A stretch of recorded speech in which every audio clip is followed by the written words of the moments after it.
Hello there everybody, welcome back to Learn English with Srey. In this video, we are going to continue our English Khmer newspaper translation. Okay, let's get started. មកស្ការនឹងចរានពោលសិស្សជាថ្មីស្វាគមន៍មកកាន់ការរៀនភាសាអង់គ្លេសជាមួយនឹងស្រីហើយនៅក្នុងវីដេអូនេះយើងនឹងបន្តនៅការបកប្រែអត្ថបទកាសែតអង់គ្លេសខ្មែរជាមួយនឹងស្រីតោះអញ្ចឹងនិមន្តអញ្ជើញចាប់ដើម ចឹងខ្ញុំមើលនៅក្នុងអត្ថបទនេះតកតងជាមួយនឹង life altering consequences ចឹងអត្ថបទទី2នេះតកតងជាមួយនឹងអត្ថបទទី1និយាយអំពីជីវិតរបស់បងសុភ័ក្របន្ទាប់ពី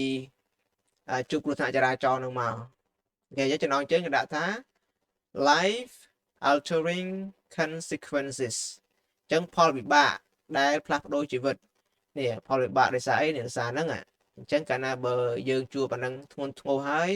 ផលវិបាករបស់វាគឺក៏មិនតិចដែរអញ្ចឹងយើងគួរមានការប្រុងប្រយ័ត្នទាំងអស់គ្នាអូខេតាហើយខាពេលយូរយើងទៅមើលពាក្យសិនចឹងយើងមើលដំបូងឡើយយើងដាក់ថា learn English Khmer words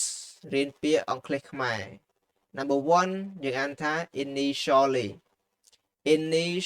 យើងប្រែថាដំបូងឬក៏ដំបូងឡើយ number 2 funeral ហ្នឹងយើងប្រែថាបុណ្យសព number 3 stretcher យើងប្រែថាស្នែងរបួសស្នែងហ្នឹងគេយកទៅសែងអ្នករងរបួសណាយើងធ្លាប់ឃើញហើយពេទ្យគាត់ប្រើឬក៏យើងប្រើស្នែងសែងដីយើងចកយើងធ្វើការ៉ុងពីការ៉ុងធ្វើអីចឹងប៉ុន្តែនេះគឺស្នែងសម្រាប់សែងអ្នករងរបួសណា number 4 ambulance យើងប្រែថាឡានសង្គ្រោះ number 5 operating room បន្ទប់វះកាត់ operating room number 6 surgery យើងប្រែថាវះកាត់ number 7 hip bone យើងប្រែថាឆ្អឹងត្រគាក bone នេះប្រែថាឆ្អឹងហើយ hip នេះត្រគាក number 8 fracture យើងប្រែថាបាក់កិរិយាសព្ទ number 9 genitals យើងប្រែថាប្រដាប់បន្តពូជហើយ number 10 sever from ហ្នឹងយើងប្រែថាកាត់ចេញពីចូលហើយនេះអត្ថបទនេះយើងដកស្រង់ពីហ្នឹងយើងយកពីកថាខណ្ឌទី1កថាខណ្ឌទី2ចឹងយើងមើលយើងអានអត្ថបទទី1សិនឬក៏កថាខណ្ឌទី1សិន When arriving at Calumet Hospital, Sophia lost consciousness again. Doctors initially believed he was dead and advised his family to take him home for a funeral. កថាខណ្ឌទី2 But he recalls while his family was removing him on a stretcher to the ambulance, he regained consciousness. Doctor quickly took him to the operating room and started surgery on his hip bone. We had fractured in 2 places. His right leg was also severed. យើងមកពាក្យដើមវា sever ដល់ពេលយើងអានភ្ជាប់មក severed from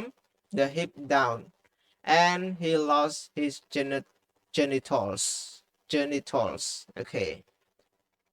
យើងអានដងទៀត When arriving at Calumet Hospital, Sophia lost consciousness again. Doctors initially believed he was dead and advised his family to take him home for a funeral. But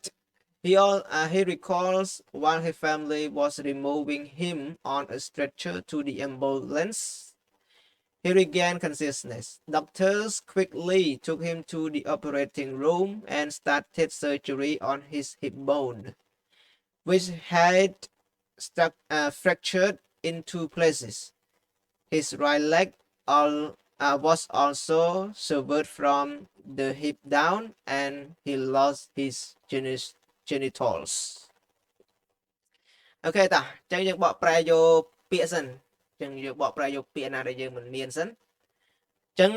អាកន្លែងនេះយើងប្រធានគេលុបចោលហើយពេលដែលគាត់ទៅដល់ឬក៏ពេលទៅដល់ចឹងយើងប្រែថាពេលទៅដល់មន្ទីរពេទ្យកាឡាម៉ែតសុភ័ក្របានបាត់បង់ស្មារតីសារជាថ្មីឬក៏ម្ដងទៀតក្រុមគ្រូពេទ្យឬក៏ដំបងឡើយក្រុមគ្រូពេទ្យជឿថាគាត់នឹងបានស្លាប់បាត់ហើយបានណែនាំឲ្យក្រុមគ្រួសាររបស់គាត់ ដឹកគាត់ទៅផ្ទះដើម្បីរៀបចំបុណ្យសពអូខេប៉ុន្តែគាត់រំលឹកថាខណៈពេលដែលគ្រួសាររបស់គាត់កំពុងតែបញ្ជូនគាត់អាកន្លែង on a stretcher 2ហ្នឹងយើងថាលើស្នែងទៅកាន់ឡានសង្គ្រោះប៉ុន្តែយើងមិនបាច់ប្រែទេអាកន្លែងនេះយើងប្រែសរុបមកថា moving him on a stretcher to the ambulance ហ្នឹងកំពុងតែបញ្ជូនគាត់ទៅកាន់ឡានសង្គ្រោះនោះគាត់ដឹងខ្លួនម្ដងទៀតអូខេឬក៏គាត់ដឹងខ្លួនសារថ្មីឬក៏ដឹងខ្លួនវិញគ្រូពេទ្យបញ្ញាបញ្ញាលបញ្ជូនគាត់ទៅកាន់បន្ទប់កាត់វះកាត់ហើយចាប់ផ្ដើមវះកាត់ខាងលើឆ្អឹងត្រគាករបស់គាត់ដែលវាបានបាក់អស់ពីកន្លែងចាកន្លែង head which head fractured in two places ហ្នឹងដែលវាបាក់អស់ពីកន្លែងជើងស្ដាំរបស់គាត់ក៏ត្រូវកាត់ចេញពីខាងក្រោមត្រគាកឬក៏ត្រគាកខាងក្រោមដែរហើយគាត់បាត់បង់នៅអวัยวៈបន្តពូជឬក៏ប្រដាប់បន្តពូជរបស់គាត់អូខេអញ្ចឹងយើងប្រែយកពាក្យប៉ុណ្ណឹងសិនទោះមកយើងប្រែយកន័យពេលដល់ឬក៏ពេលទៅដល់មន្ទីរពេទ្យកាល់ម៉ែតបងសុភ័ក្រឬក៏សុភ័ក្របាត់បង់ស្មារតីសារជាថ្មី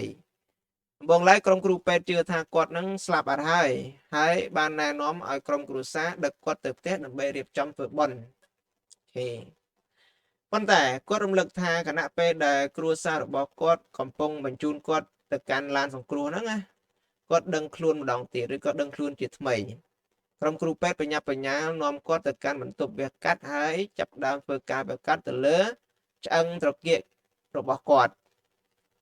ដែលវាបែកបាក់អស់ពីកន្លែងអូខេជើងខាងស្ដាំរបស់គាត់ក៏ត្រូវកាត់ចេញពីត្រគាកខាងក្រោមដែរហើយគាត់បាត់បង់នៅអวัยวៈឬក៏ប្រដាប់បន្តពូជដែរ